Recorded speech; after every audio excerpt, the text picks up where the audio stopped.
Hello and welcome. I'm Jon Gabay, and this is part one of a 6-part mini-series all about relays. So in this section, we are going to introduce what's to come: electromechanical, solid state, magnetic reed, solenoid, rotary, and time delay. And relays have momentary or latched functionality, and they can be single pole or multi-pole. So the simplest type of relay is an electromechanical type. This is basically a coil and contacts. There are many different types you can select, but you're out on a date and you realize you don't have any relays. Well, the good news is you can always make your own. Here's an example of a homemade relay. I've just taken a bolt, wrapped wire around it, made it one contact. The other contact is a strip of metal from an old coffee can.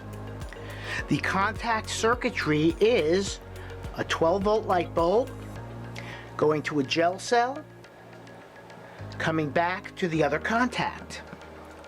To energize the coil, we have, follow the yellow wire, a push button which goes to ground.